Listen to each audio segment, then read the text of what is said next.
कौन हो तुम?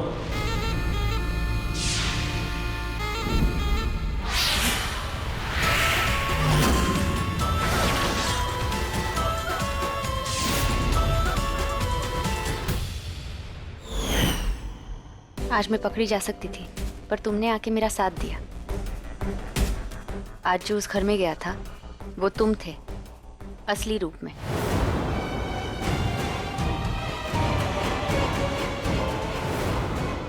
और जब सयाली बाहर आई तो वहां मैं थी, और उसके दूसरे दिन मैं तुमसे पहले पहुंच गई थी, और मैंने सयाली को मैसेज भी किया।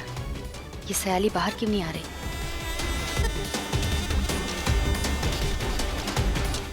सयाली? सियाली तुम्हारे साथ कहीं नहीं जाएगी, निकलो यहाँ से।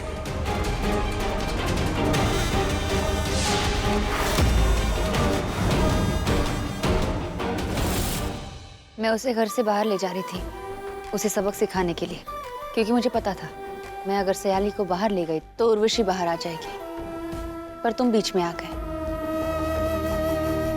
तुम सयाली को बाहर ले गए। देखो, तुम इंसान हो, पर मैं इंसान नहीं। मुझे पता है तुम इंसान नहीं हो। मुझे ये भी पता है कि कल तुम मुझसे मिली थी। कैसे? कौन हो तुम? बताओ, कौन हो तुम? मेरी बेटी तुमसे कुछ पूछ रही है, उसे जवाब दो। कौन हो तुम? मैं वही हूं जो यहाँ पे। वही मकसद पूरा करने आया जिस मकसद के लिए आप दोनों आई हैं। मतलब? आइए मेरे साथ। इतनी बड़ी गलती कैसे की तुमने?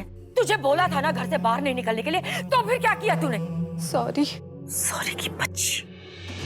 और तब वो ऋत्विक तुम्हारे आरपीएस का बेटा है ना, तुम्हारा पोता। संभाल के रखो उसे, कहाँ जाता है कहाँ आता है ध्यान दो जरा।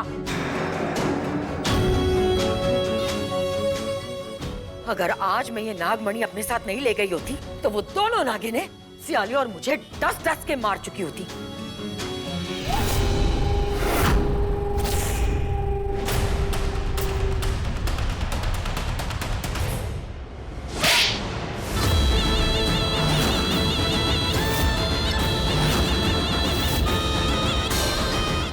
तेरी हिम्मत कैसी हुई इस नागमणि को इस घर से बाहर ले जाने की?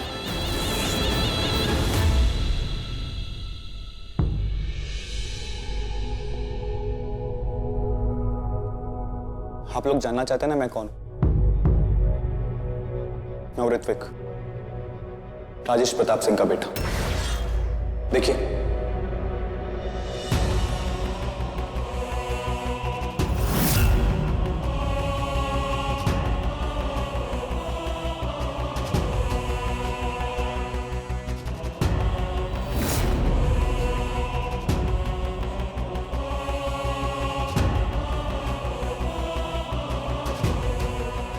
मिस्टर सिंह, आपका और मेरा मकसद एक ही है, क्योंकि मैं इनका बेटा हूं। मुझे पता लगा उन लोगों ने कैसे मिलकर मेरे डैड की जिंदगी बर्बाद कर दी। मेरे डैड हमेशा से एक ही बात कहते हैं कि अगर इस पूरी जिंदगी में मैं किसी एक इंसान पर भरोसा कर सकता हूं ना, तो वो सिर्फ आप है। लेकिन आपने भी क्या किया? दुश्मनों की बात मान ली। आपको भी ये लगा कि मेरे डैड दुश्मनों से मिले हुए हैं, इन्होंने धोखा दिया। लेकिन नहीं, इन्होंने आपको धोखा नहीं दिया, बल्कि देखिए, धोखा तो इनके साथ हुआ है। क्या हालत कर दी उन्होंने इनकी।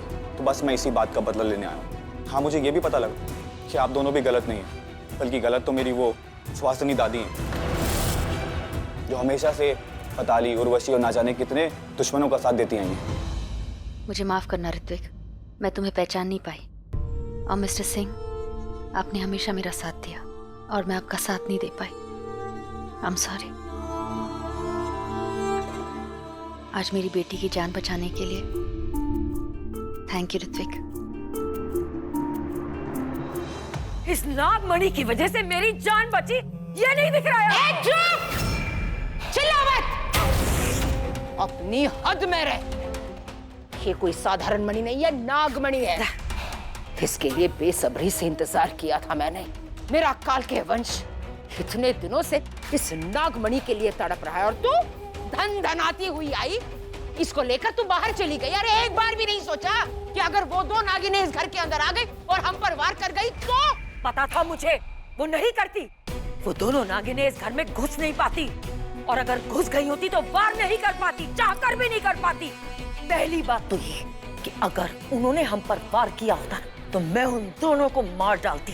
दूसरी बात ये, उन दोनों को अच्छी तरह पता है कि हम लोग ऋषभ को हॉस्पिटल बेड से उठा ले आए थे, लेकिन ये नहीं पता कि इस घर में हमने उसे कहाँ छिपा के रखा है। ऋषभ की जान को खतरे में तो बिल्कुल नहीं डालेंगी वो दोनों, इसीलिए लेकर गई थी मैं।